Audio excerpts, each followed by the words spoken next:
With me I have Uri Avnery, a long-time Israeli peace activist and a former member of the Israeli parliament. Mr. Avnery, thank you very much for joining us here on RT. You have said that you are certain that Israel will not attack Iran. What makes you so certain? Israel cannot conduct any major military operation without the prior consent of the United States. It's absolutely impossible.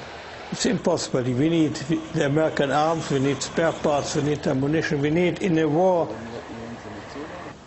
continuous support from America.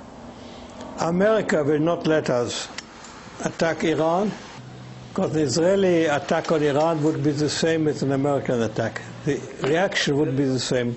So why then all the hype and talk of Israel attacking Iran before Christmas? There are several objects. One object is to push the United States and Europe to do something, impose sharper sanctions and so on. Then it is to frighten and maybe deter Iran. Then it is to divert Israeli attention from the protest movement early this year, which was becoming a great threat to the government. Is it not possible that the United States supports Israel in launching a strike against Iran, although publicly it very much says it's against it? An Israeli attack on Iran will be considered by Iran as an American attack. It's no different. You cannot send Israel and then pretend that it doesn't concern you. You will get the full reaction as if America itself were leading the attack. Is there any benefit to the United States from the Israeli rhetoric that it will attack Iran? Yes, sure.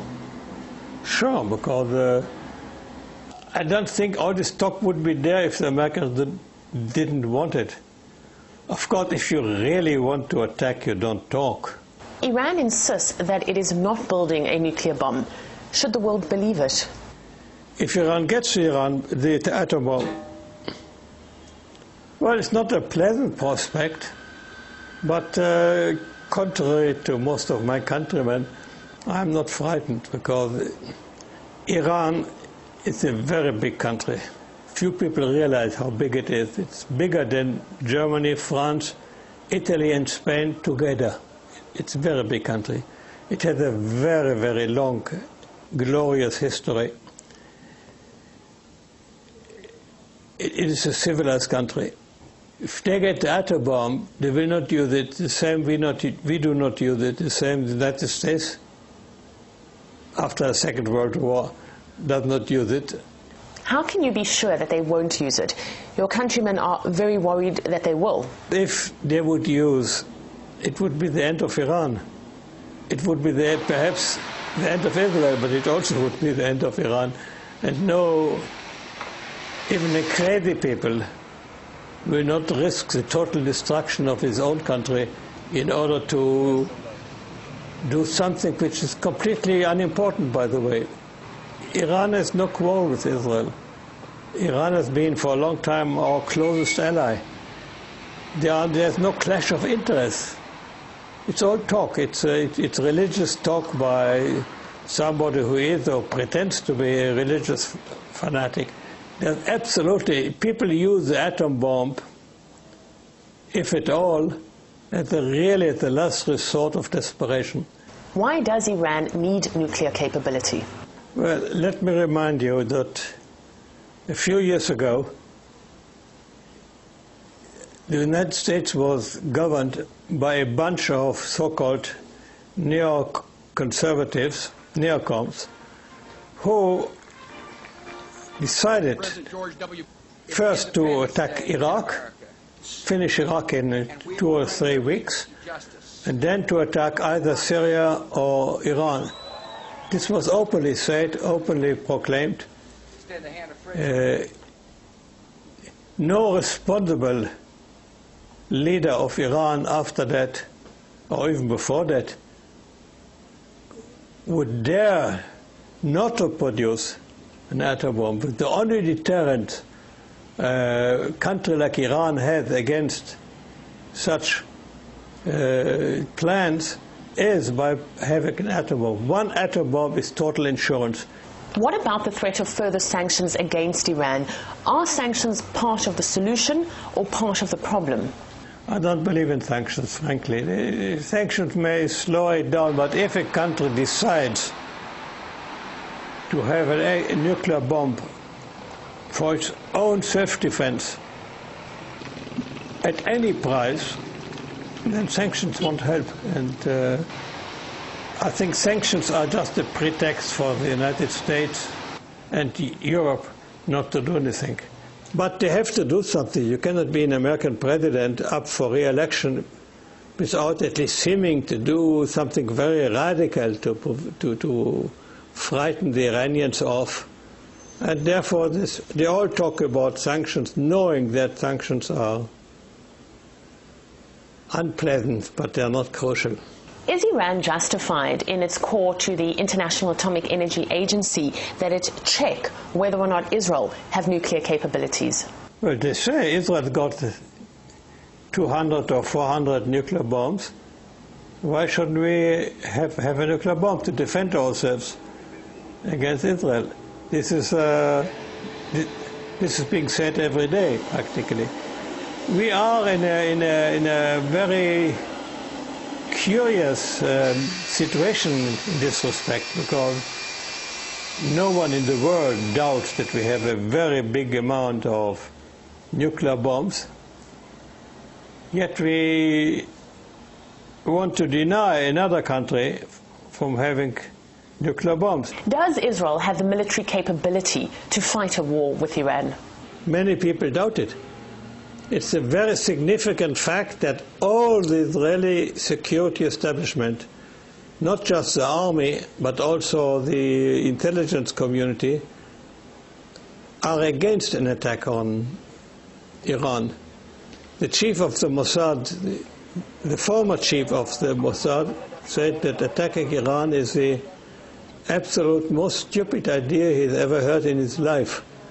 A war with Iran is by far the biggest war which Israel has ever fought, incomparable to any of the wars with Egypt or other little countries.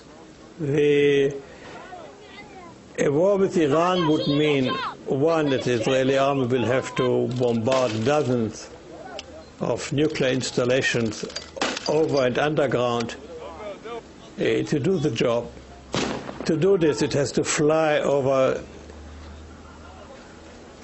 Turkish or Syrian or Jordanian or Saudi Arabian territory, which is a question by itself. And it would risk a reaction, a certainty of a reaction. There would be tens of thousands of missiles raining down on us.